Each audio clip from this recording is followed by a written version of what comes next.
Bom dia, muito bom ter vocês aqui de novo. Vocês devem lembrar que nas 2 últimas semanas a gente não teve conversa com o presidente porque a agenda estava muito complicada na Índia, quando teve a reunião do G20, e depois de Nova York com a reunião da ONU, enfim, sem parar, muita reunião bilateral, muitos eventos. Então a gente está voltando agora com saudade de conversar com o presidente, e hoje também é um dia especial, que a gente tem aqui ilustres convidados, né? Ministro Camilo Santana, da Educação, a ministra Trindade, da Saúde, que hoje é um dia muito importante nessas duas áreas. Presidente, o senhor convidou, né? O senhor é o dono do programa. E era importante convidar os dois, por quê? O show, aconteceu uma coisa importante. Eu ontem saí do palácio e vim para casa pensando em fazer uma entrevista com você falando da viagem, tanto do G20 quanto da ONU. Mas aí eu me dei conta que hoje nós temos 2 eventos importantes. Nós temos às 10 horas da manhã um lançamento de um programa chamado Estratégia Nacional para o Desenvolvimento do Complexo Econômico e Industrial da Saúde. Isso é enorme. É uma coisa muito importante, porque o Brasil hoje importa 20 bilhões de dólares das coisas que nós utilizamos na saúde. Se a gente tiver uma indústria produzindo isso ativamente, e a gente tem uma capacidade de consumo extraordinária por conta do SUS, a gente vai desenvolver o Brasil, desenvolver uma indústria, gerar emprego de qualidade e atender a demanda interna. Por isso, eu liguei 6 horas da manhã para a Nívia. Que isso? Já acordou, ela estava dormindo, aí eu voltei a ligar às 6h30. E eu liguei para o Camilo às 6 horas da manhã, porque nós temos hoje a assinatura do decreto que institui a Estratégia Nacional de Escolas Conectadas. Ou seja, nós vamos conectar 138.400 escolas nesse país. Tá? Até 2026, a gente vai deixar toda a nossa meninada altamente conectada com Wi-Fi e tudo mais que for necessário. Então, eu acho que é importante a gente ouvir esses companheiros. Sim. Primeiro, ouvir a Nívia. Sabe que a gente vai lançar às 10 horas da manhã, às 11 horas, esse programa aqui, que será uma revolução de inovação na área da saúde no Brasil. E eu espero que tudo isso, como resultado do que a gente sofreu na pandemia, a gente possa, daqui a 3 anos, 4 anos, ter uma indústria da saúde competitiva com qualquer empresa de saúde do mundo. Lívia. Ministra, eu vou passar o microfone aqui para a ministra. Agora, isso é extraordinário porque, primeiro, que a gente deixa de importar, né? O dinheiro fica aqui para brasileiros e cria trabalho para brasileiro também, né? Exatamente. A nossa meta é trabalhar para uma perspectiva de, em 10 anos, nós podermos ter 70% da nossa necessidade produzida aqui. E os passos vão ser dados a partir de agora, retomando ações que começaram há 20 anos, quando, na primeira gestão do presidente Lula, foi criada a Secretaria de Ciência, Tecnologia e Inovação no Ministério da Saúde. Então, muitos programas são retomados, mas há novos programas também. E o importante é que essa nossa ação está alinhada à nova política industrial, que é uma política por missão. E a missão na saúde é atender às necessidades da população. Então, nosso foco não é no produto, mas nas necessidades sentidas a partir do Sistema Único de Saúde. Pergunta para ela o seguinte: quanto será investido na execução desse programa? Ao todo, está previsto investimentos de 42 bilhões e 100 milhões de reais. Parte disso será no PAC, presidente. No PAC, nós teremos investimentos nos laboratórios públicos, investimentos voltados para a Hemobras, voltados também para quadruplicar a produção de vacinas, um grande instrumento para a saúde, regularmente, e para situações de pandemia. Nós vamos ter também 23 bilhões de investimento do setor privado e mais financiamentos que virão do BNDES e da FINEP. ao todo, isso totaliza 42 bilhões e 100 milhões de reais. É o maior investimento nos últimos anos, porque criamos esse sistema favorável. Deixa eu fazer uma pergunta para você antes de passar a palavra para o Camilo. Que história é essa de que tem alguém querendo fazer projeto para que possa vender o sangue do povo brasileiro?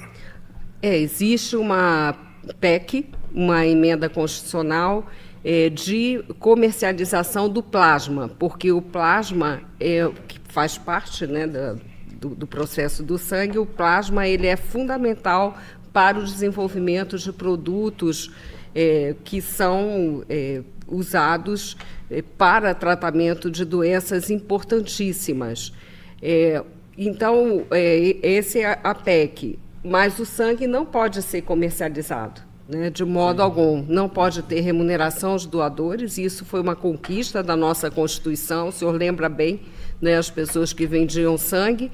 E também, hoje, nós temos, para o desenvolvimento desses produtos, a Hemobras, que é uma grande conquista também, né, a partir da sua gestão, do seu governo, e que hoje vai já entregar o fator 8, que é para tratamento dos hemofílicos, e já em 2025 fará a entrega dos outros produtos derivados do plasma. Então, nós estamos trabalhando exatamente para que o sangue não seja uma mercadoria. Só uma perguntinha. Ministra, uma curiosidade. Considerando que o SUS é tão grande, que o SUS é tão importante para a nossa população, de certa maneira, essa criação desse complexo, ele praticamente se basta, né? Porque o SUS, como freguês, ele já, digamos assim, paga, né? Ele já é o freguês principal desse complexo, né? Exatamente. O SUS, o maior sistema universal do mundo, que atende a mais de 200 milhões de pessoas, tem o que a gente chama o poder de compra, as compras públicas do Estado. Então, isso faz com que setor público e privado possam trabalhar juntos para esse atendimento. Uma garantia. É uma garantia. E uma coisa muito importante nessa relação com o setor privado é a previsibilidade, que o presidente vem tanto falando, né? Eu discuti com lideranças do setor, temos trabalhado nessa direção. Para ter investimento em inovação, em produção, é fundamental ter uma previsibilidade. E isso, a partir de 2017, o Brasil ficou numa vulnerabilidade muito grande e esses investimentos ficaram numa situação muito difícil. Eu, quando era presidente da Fiocruz, vivi isso na pele, posso dizer. A gente tem uma estimativa de quantos empregos a gente vai, mais ou menos, criar com esse complexo?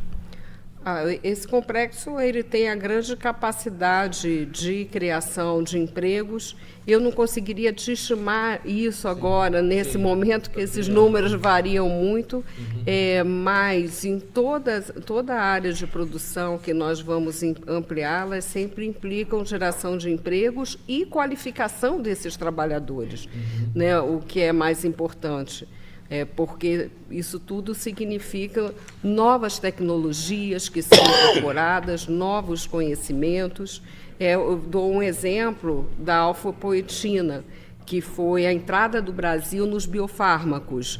A alfapoetina foi fruto de um acordo com o governo de Cuba, e nós, a partir desse acordo, aprendemos uma tecnologia que foi fundamental para produzir a vacina de vetor viral na Fiocruz durante a pandemia. Então, é o emprego e o emprego qualificado e a formação com novos conhecimentos tecnológicos. Uma coisa importante, Nívia e Uchoa e Camilo, é que quando nós estamos prontos para assinar um acordo comercial Mercosul-União Europeia, e tem uma coisa que eu já disse à União Europeia que o Brasil não abre mão, que são as compras governamentais. Porque são através das compras governamentais que a gente pode fazer com que pequenas e médias empresas brasileiras possam crescer e ficar grandes. Se a gente permite que a gente possa comprar produtos que a gente pode fabricar aqui no estrangeiro, significa que nós vamos matar a possibilidade do Brasil ter uma indústria na área da saúde. Então, nós estamos tranquilos que isso aqui, a médio prazo, será uma revolução no Brasil. Ou seja, o Brasil virá quase autossuficiente em todos os produtos que ele precisa na área da saúde. Alguns não, porque a gente não tem tecnologia e não tem conhecimento, mas que a gente vai aprender. Isso. Esse é o dado importante. Outro dado importante é que o emprego é emprego de extrema qualidade. Isso. Como nós temos uma preocupação com a juventude brasileira, com o pessoal que está terminando o ensino médio, com o pessoal que está fazendo Instituto Federal, com o pessoal que está começando a faculdade, e muitas vezes ele termina os estudos e não tem um mercado de trabalho, isso aqui é a possibilidade de, combinado com a educação, que é o Camilo que a gente vai fazer a próxima pergunta, sabe? A gente possa gerar os empregos que a meninada sonha. Eu digo sempre o seguinte, quando eu era jovem, o meu sonho era muito pequeno. Eu sonhava ter uma profissão, sonhava ter um bom emprego, sonhava casar, constituir família. Hoje, a meninada pode até ter muito mais sonho do que eu, porque tem muito mais informação do que eu. Mas a verdade é que a possibilidade de realizar o sonho dele está mais difícil, porque a competitividade é maior, o mercado está mais difícil. Então, cabe a nós, sabe, fazendo um projeto desses, na indústria da saúde, fazendo um projeto desse de conectar a educação brasileira, fazer essa revolução que as pessoas tanto precisam. Por isso, eu queria perguntar para o Camilo, ou perguntar para você, perguntar para o Camilo, afinal, o que é essa estratégia nacional de escola conectada, Camilo? Presidente, antes do Camilo falar, eu acho que tem uma coisa muito importante que eu queria dizer de novidade agora, que o senhor vai também valorizar muito, que é o fato desse programa do Complexo ter um impacto também muito grande na assistência à saúde. De que maneira? Nós teremos um programa de modernização da assistência hospitalar, mas também na atenção básica, na assistência hospitalar, permitindo que novas tecnologias menos invasivas para os pacientes possam ser adotadas e promovendo, junto com a EBSER, que é uma empresa do MEC, e com os hospitais universitários e os hospitais que atendem o SUS, como os filantrópicos, além dos públicos, e outros privados, que possam ter uma modernização, processos de modernização que vão de equipamentos às compras. Então, há uma conexão. Por isso que eu falo que não é só o produto, é o processo, levando mais saúde à população. Eu não quero me empolgar muito, não, para deixar meu companheiro falar. Camilo, conexão, conectividade. O que é essas escolas aí com internet? Até porque sem educação, sem investimento em formação profissional qualificada, a nossa indústria não vai crescer como a gente quer que cresça. Então tem que... uma coisa de cada vez. Camilo, vamos voltar para a escola então e explica para a gente o que é essa escola com internet para o Brasil todo. Bom, primeiro, bom dia, presidente, bom dia, Uchoa, bom dia, minha querida ministra Anísia, a todos os telespectadores que estão nos assistindo, presidente.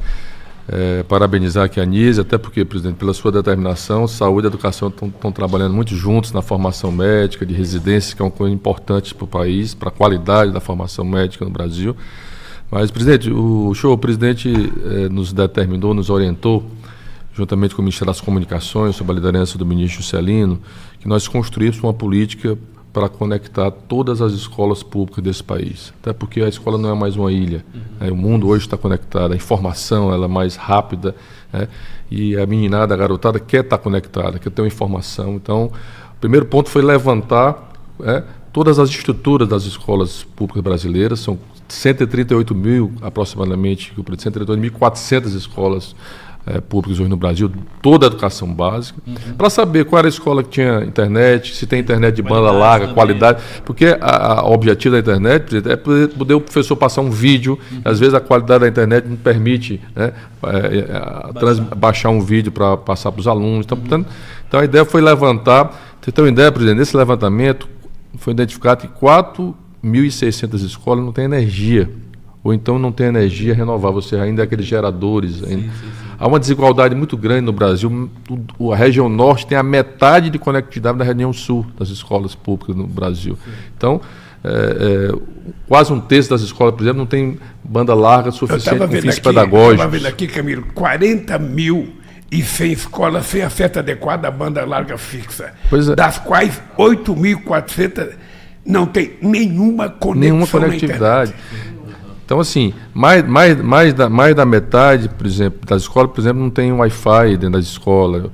Poucas escolas, a lei tem escola ainda que tem conectividade, mas só tem conectividade lá na sala da direção do diretor da escola, não tem acesso para o professor, para o aluno. Então, a estratégia foi que o senhor vai criar um comitê através de um decreto hoje, que vai participar vários ministérios, Ministério da Ciência e Tecnologia, Ministério da Educação, da própria Casa Civil, né?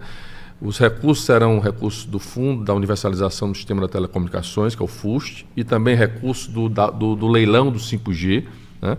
Que foi um compromisso de investir nas escolas, né? Então, essa estratégia vai definir a gente levar não só banda larga, porque a tecnologia diz que é preciso ter 1 megabits 1.000 megabits por aluno per capita numa escola para garantir fins pedagógicos, né? Porque o objetivo da internet é complementar o aprendizado do aluno, não é substituir o livro, né? É complementação, é ter acesso à informação, à consulta, a vídeo, a ajudar na gestão escolar, você ter a frequência digital, você ter o acompanhamento das notas dos alunos, você muitas vezes poder mandar uma mensagem para o pai quando o aluno falta. Por que o aluno está faltando na escola? Então, isso é tudo mais automatizado, mais dinâmico, mais rápido, né? Nós não queremos perder um aluno mais nessa escola pública do Brasil, então tem esse fim também. Tem um fim do ponto de vista da formação do professor. Nós estamos trabalhando a cidadania digital, presidente. É importante que o aluno, que as pessoas saibam usar a internet, usar as plataformas digitais, né, com fins para o bem, não para o mal, que a gente vê tanto, às vezes, no submundo da internet. Aqui nessa ligação de educação com saúde, a gente viu exatamente o problema da pandemia, né?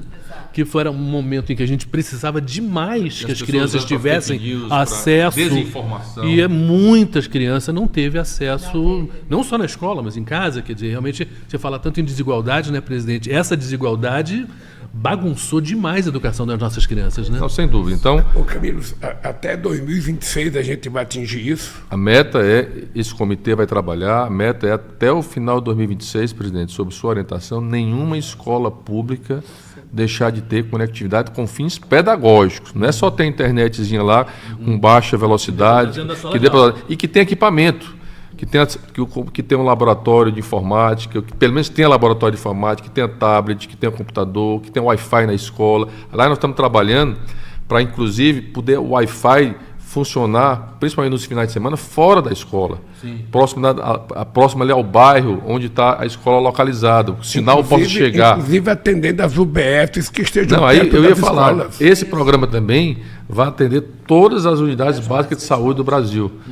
Porque, como você vai levar? Porque aí a estratégia vai ser definida pelo comitê, por exemplo, precisa levar cabo de fibra ótica para essa comunidade. Então, geralmente tem uma unidade básica lá pronta. Então, vai levar até a unidade básica de saúde, porque é fundamental a integração também das informações nas unidades básicas de saúde. Onde não tem possibilidade de levar o cabo, vai ser via satélite, pela Telebrás, que vai levar, que já leva, inclusive, hoje, conectividade para algumas escolas, mas vamos universalizar. A ideia é garantir banda larga, velocidade para todas as escolas públicas, com os fins pedagógicos, com acesso a equipamento, com formação digital dos professores, né? Que às vezes também tem professor que não tem, precisa da formação nesse sentido, e a cidadania digital dentro da base comum curricular da nossa escola. É fundamental que as pessoas compreendam a importância de usar, saber usar a internet, as informações como auxiliar para as informações dessa meninidade. E é uma forma também, presidente, hoje o jovem quer estar conectado, quer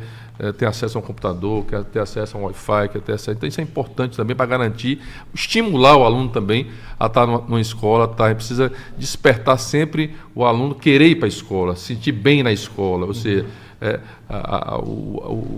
receber bem o aluno na escola e ter condições para ele ter internet, ter prática de esporte, e aí isso conecta muito, presidente, com o seu programa que o senhor lançou também, da Escola Tempo Integral.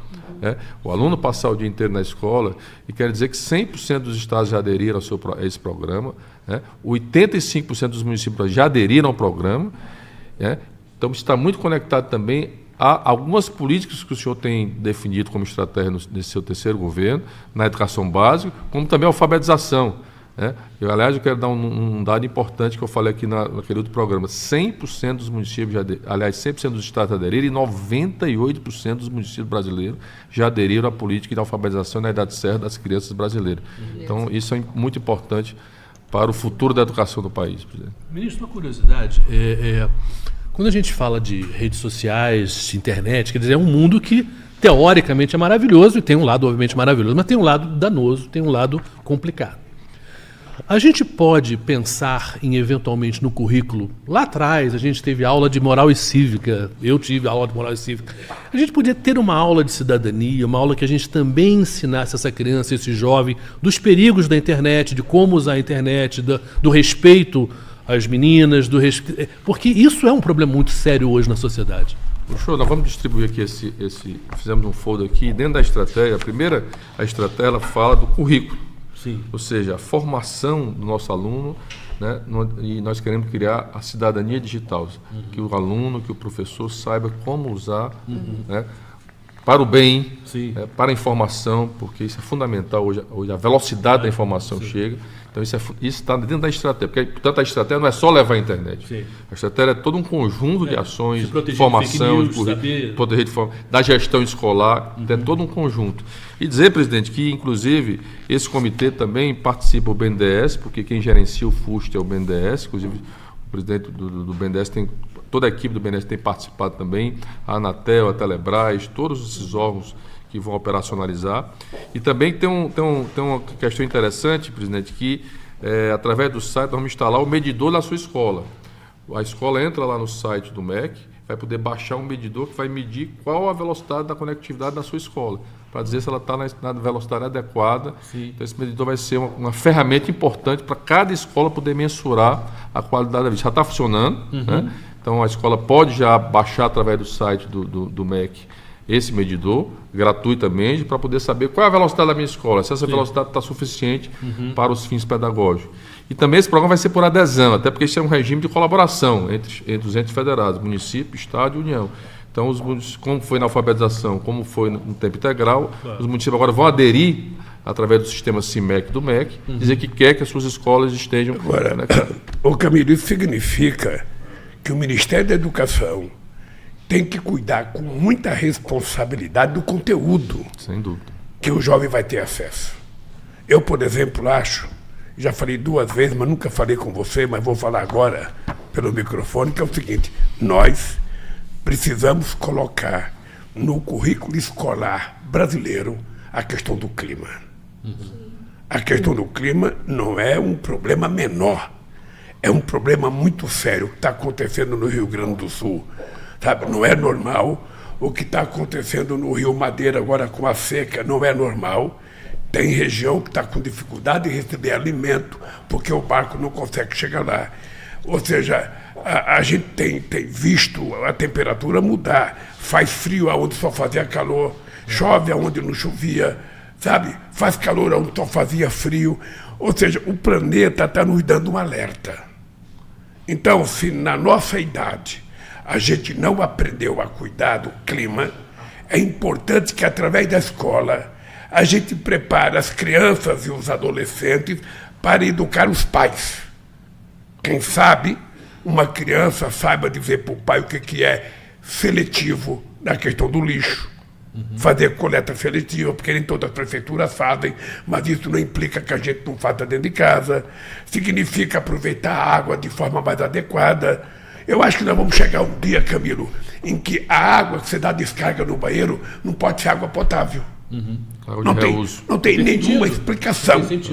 Não tem nenhuma explicação. Então é preciso a gente começar a trabalhar a questão do reuso da água, para que a gente não utilize água potável, sabe, para usar no banheiro. Então essas coisas, se não tiver no currículo escolar, se a criança não aprender com 7, 8, 9, 10, 11, 12, 13, 14, 15 anos, essas coisas, quando ele estiver na minha idade, ele vai ser quase que um analfabeto climático, um analfabeto na questão ambiental. Então eu queria que você pensasse nisso, porque acho que nós temos que colocar, e via internet é muito mais fácil hoje a gente fazer um currículo desse. Sem dúvida, presidente. Eu queria só dizer que eu tenho discutido isso com a ministra Marina, para a gente discutir qual o modelo pedagógico e o formato disso nas escolas brasileiras. Já tem experiências em várias escolas espalhadas pelo Brasil, né, tanto públicas do ensino básico como no ensino médio, fundamental como no ensino médio. Portanto, até porque isso é um tema fundamental para o planeta, para o Brasil, e o Brasil precisa despertar, né, fortalecer essa questão do meio ambiente, é fundamental. A gente está vivendo essa onda de calor absurda dessa semana, né, no Brasil inteiro, né? A gente está em setembro e, meu Deus do céu, um calor que nunca ninguém viveu, né, nessa época.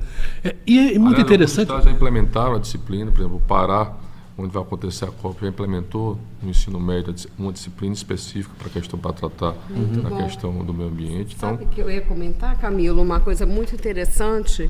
Eu tive a experiência até de coordenar esse projeto há mais de 20 anos, mas ele continua, felizmente. É bom quando a gente começa uma coisa e continua, que é a Olimpíada Brasileira de Saúde e Ambiente, que as escolas apresentam projetos. E é uma beleza, porque uma adesão enorme em todo o Brasil, é um dos projetos mais bonitos que eu participei e continua aí.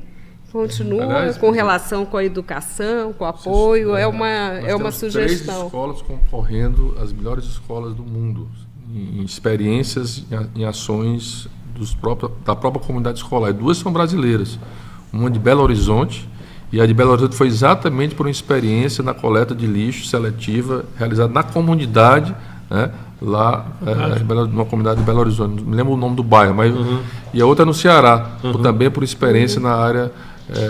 Eles avaliam projetos que extrapolam a sala de aula, que trabalham a comunidade, no entorno da comunidade. Porque a escola não é mais um local isolado, uma ilha isolada, ela precisa estar conectada com os problemas com a comunidade. É isso. Mas essas coisas, nós estamos Camilo, concorrendo com os 3 do mundo, 2 são brasileiras. Essas coisas é importante a gente mostrar para todo o povo brasileiro, porque, quem sabe, outros estados e outras cidades seguirão o modelo dessas escolas e a gente pode ter centenas de escolas ajudando a fazer esse trabalho de cuidar do bairro, de cuidar da cidade. Camilo, é o seguinte... Inclusive, nesse projeto lá no Belo Horizonte, a comunidade colocava o lixo no saquinho no chão e vinha o cachorro e rasgar. Então eles criaram uma espécie de um número para cada casa e um armador, simples, um armador, ele pendura o saquinho na parede e aí não tem mais aquela cor do lixo tá. Então, assim, foi um trabalho assim, eu assisti a apresentação. Assim vai acabar com o vira-lata. Não é vira-lata, é vira-saco. Deixa eu dizer uma coisa, ô Camilo. Nesse plano estratégico de escolas conectadas, o que é as outras coisas mais importantes que vai acontecer no Brasil? A partir do lançamento desse programa, o que você acha que vai acontecer? Não, o que vai acontecer é que nós vamos dar oportunidade para melhorar o método pedagógico da aprendizagem dos nossos alunos nas escolas. Porque hoje é diferente, só um professor estar numa lousa com o aluno. Você vai poder usar uma lousa digital, você vai poder passar um vídeo, levar mais informações para os jovens. O professor pode construir a sua aula também através do computador. A meninada poder também ter aula de cidadania digital usando um tablet, usando um computador. Então, isso vai... Deixa eu te fazer uma pergunta que, para mim, é curiosidade. Apesar de tudo isso, é muito importante a presença do professor na sala de aula. Sem dúvida. Isso não substitui professor, nem substitui livro. Não. Isso é complementar. Isso são ferramentas complementares para o modelo pedagógico dentro das escolas públicas brasileiras. Você tocou num assunto... para a gestão. Você tocou num assunto muito importante, que é a questão do livro. Nós estamos precisando fomentar a leitura nesse país. Então, nós precisamos criar condições de fazer um programa que a gente possa incentivar as pessoas a ler.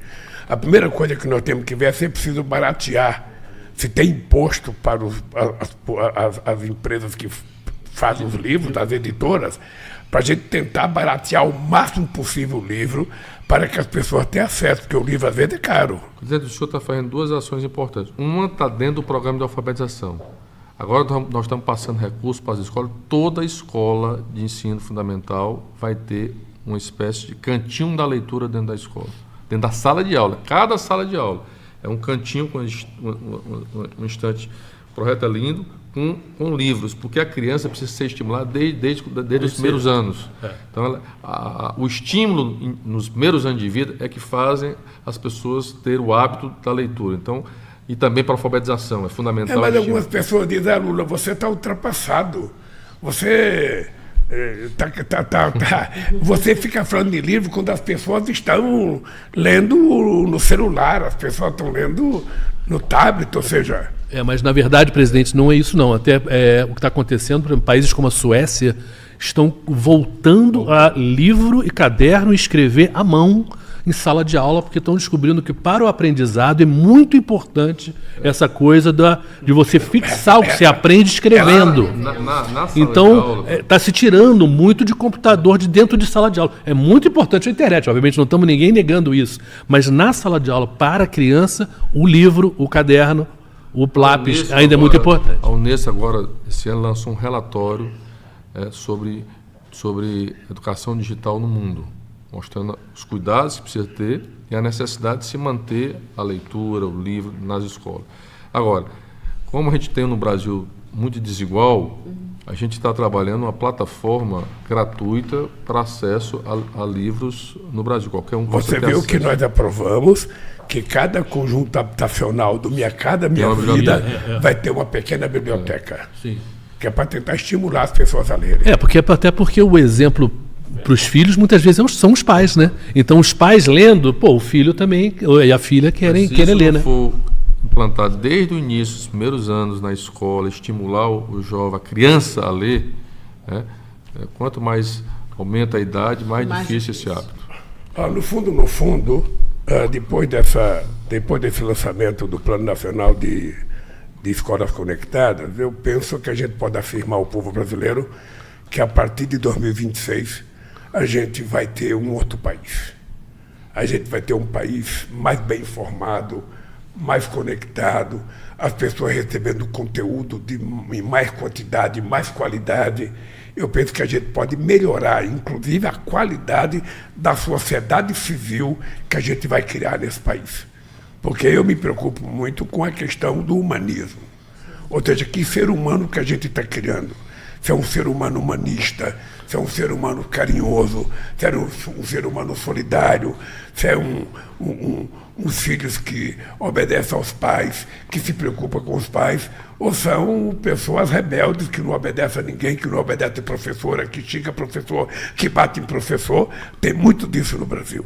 Então eu penso que essa estratégia de escola conectada, a gente tem que ter em conta que tipo de ser humano a gente está formando para o Brasil.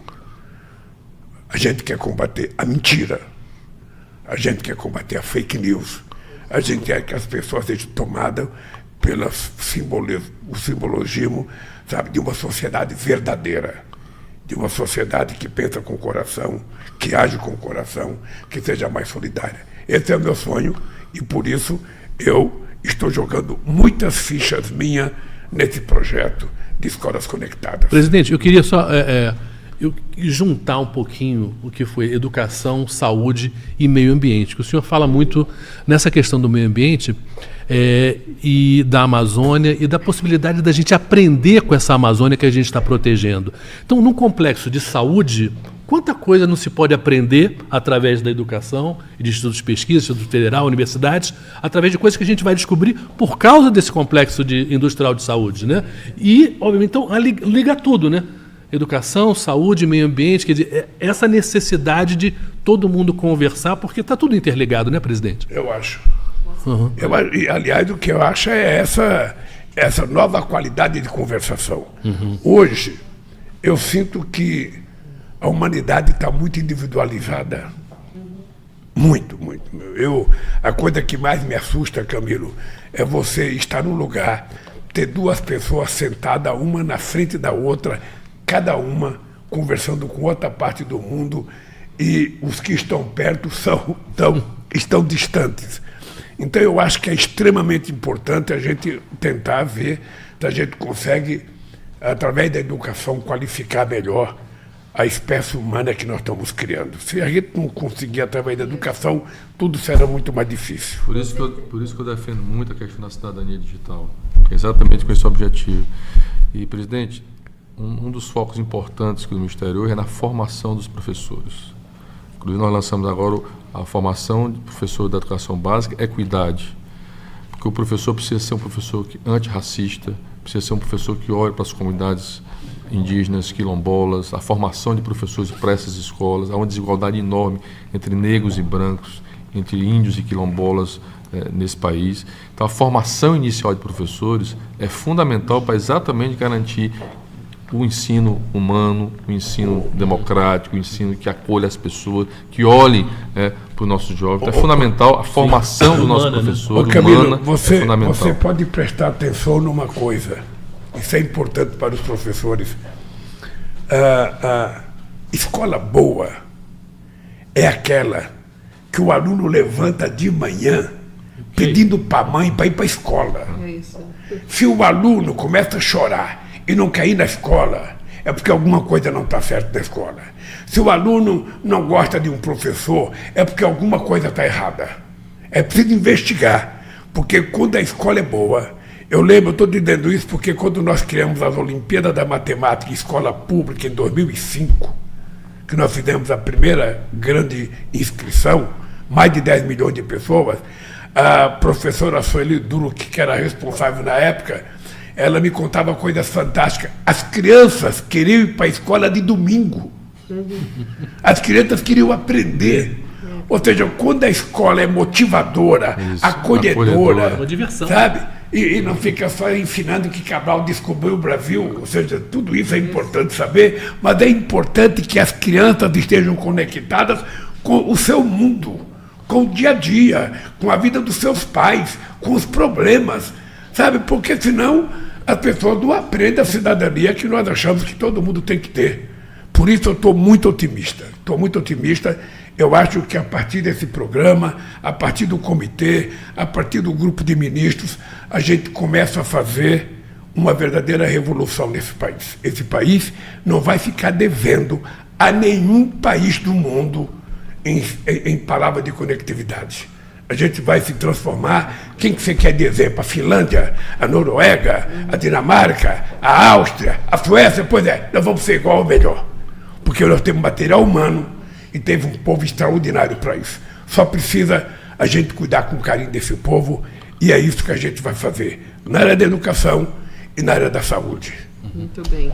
Perfeito. Então, presidente, a gente está encerrando o programa, que já estamos aqui conversando, mas vamos falar um pouquinho. Não, antes de terminar, eu só queria dizer uma coisa importante.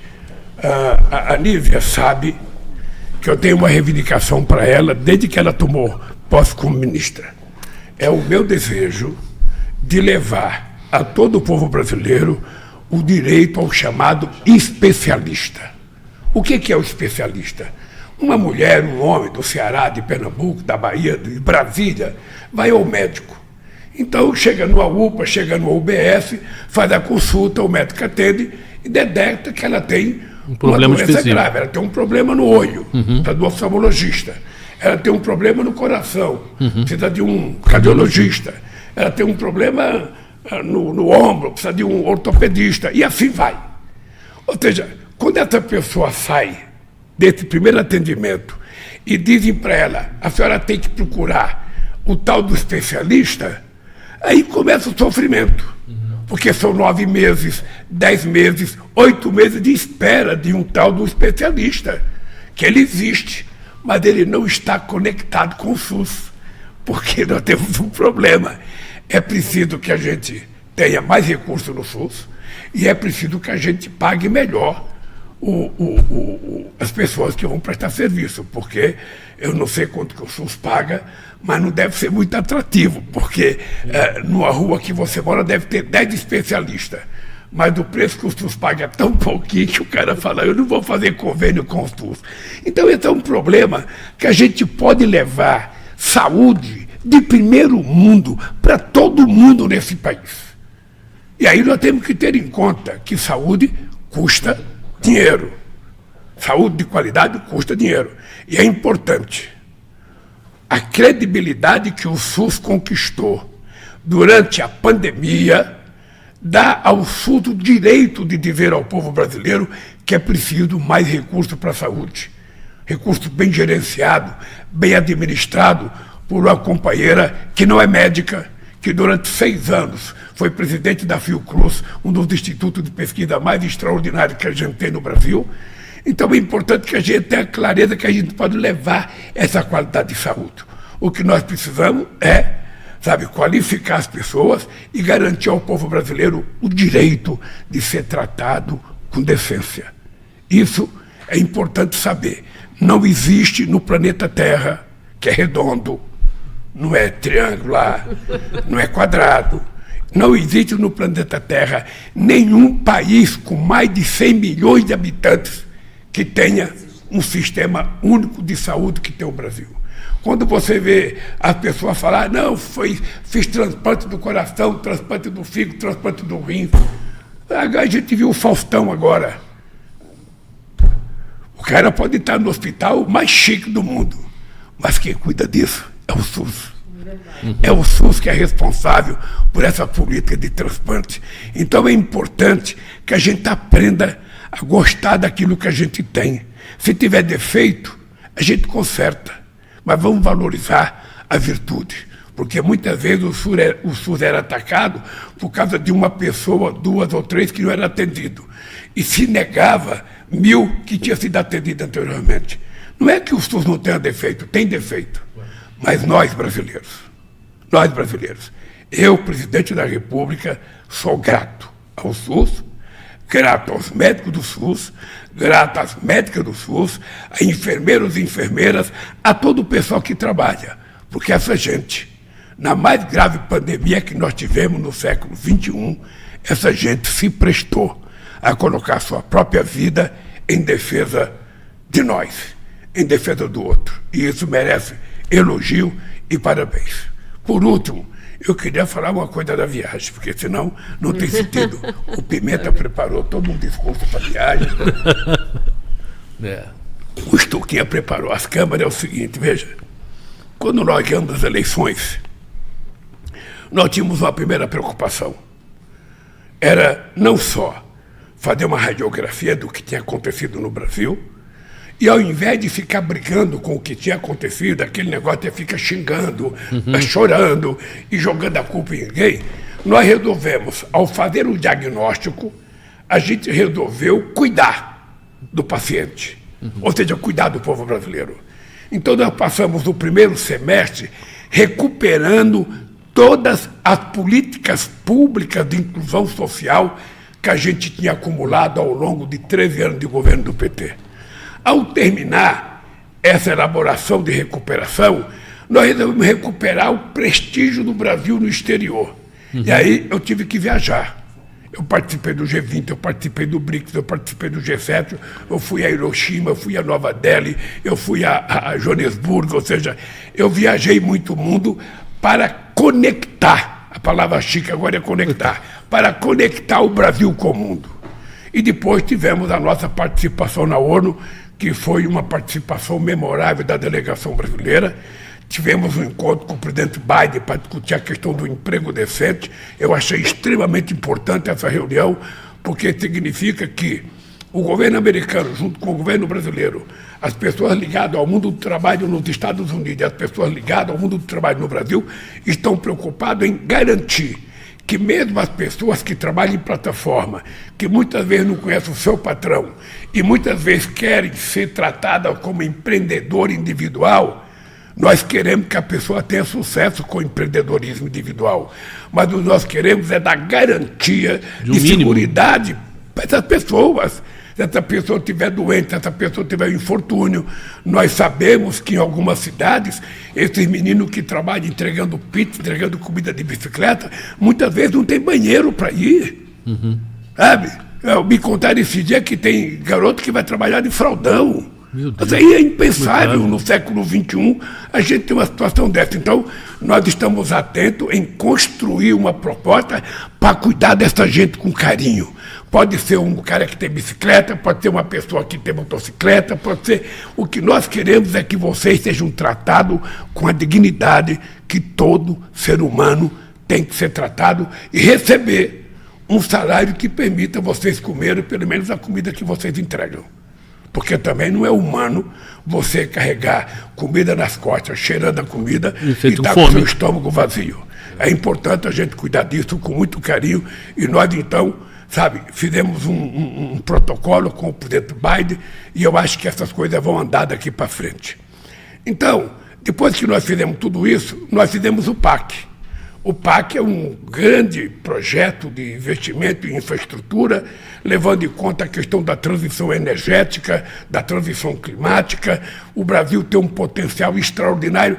Eu ontem brinquei com a imprensa que o Brasil será, para a questão de energia verde, aquilo que a Arábia Saudita é hoje no mundo do petróleo. Ou seja, nós temos um potencial excepcional. Nós temos terra, temos sol, temos gente competente, temos conhecimento tecnológico e temos mercado. O mundo vai precisar disso. Eu, inclusive, liguei para o comandante da aeronáutica, porque em 2010 eu fui visitar uma turbina de avião a etanol. O Brasil seria o 5º país do mundo a produzir energia. Esse projeto foi guardado. Eu saí da presidência, eu pensei que a gente já estava fazendo turbina, esse projeto desapareceu. Eu liguei para o brigadeiro e falei, eu quero ir ao ITA. Eu quero saber por que esse projeto não andou, porque agora que o mundo está precisando, sabe, combustível não fóssil, e nós somos imbatíveis nisso, está na hora da gente fazer a nossa turbina a etanol e ser o 5º país do mundo a fabricar essa turbina. E mais ainda, os navios. Os navios poluem muito o planeta, então é preciso também que a gente tenha combustível. E o Brasil, nesse aspecto, eu descobri que tem uma empresa brasileira, gaúcha, lá de Passo Fundo, que essa empresa produz biodiesel na Suíça. E na Suíça, 100% dos caminhões são a biodiesel. Caramba. Aqui no Brasil, as empresas falam, não, porque estraga o motor, porque não sei das contas e tal. Lá, a empresa brasileira produz 100% do biodiesel, coleta gordura, sabe? Não, gordura que as pessoas fritam ovo, fritam sardinha, fritam um bife. O que sobra, coloca num galão no muro, essa empresa passa recolhendo e paga. E produz combustível, e o caminhão suíço, todos, 100% utiliza biodiesel. Ontem eu falei com o ministro de Minas e Energia, pedi para ele conversar com a indústria automobilística, que eu quero saber por que aqui no Brasil a gente não pode fazer isso. Se a Suíça pode, por que a gente não pode? Então, possivelmente porque o motor não é brasileiro, possivelmente porque o motor é estrangeiro e as empresas não querem. Mas nós vamos levar isso muito a sério, porque, gente, eu queria terminar agradecendo a Nízia, agradecendo o Camilo, agradecendo o Shoa e deixando para vocês. Eu sempre fui uma pessoa de muita fé. Eu sempre disse para vocês, eu tive uma mãe que mesmo quando ela não tinha comida para colocar para 8 filhos, ela não desanimava, ela não chorava. Ela dizia, meu filho, amanhã vai ter. Então eu fui um cara que nasci na minha vida aprendendo a ser otimista. Eu nunca tive um obstáculo intransponível. Eu não acredito. Eu sempre digo que a única coisa impossível é Deus pecar. O resto a gente pode fazer. E eu estou convencido que o Brasil, em 2023, 2024, 2025, 2026, e o Brasil daí para diante, se respeitar a democracia, o Brasil tem tudo para se transformar numa das economias mais importantes do mundo, oferecendo aquilo que todo mundo deseja: combustível não fóssil, energia não fóssil, e fazendo com que as nossas empresas consumam energia verde. É esse país que a gente vai criar com boa política de saúde, é esse país que a gente vai criar com boa política de educação, é esse país que a gente vai criar com muita democracia e sem golpe. Um abraço a todos vocês, obrigado, Shoa. Obrigado, presidente. A próxima semana. Eu estou pensando que eu estou gostando tanto desse programa que talvez a gente faça mais que um por semana, viu? Vamos fazer. Parabéns. Agora, é muito bom ver essa energia e é importante que sexta-feira, muita gente sabe, o presidente vai fazer a operação no quadril. E, obviamente, vai ter uma semana que vem sem dor, né? Pelo menos, né?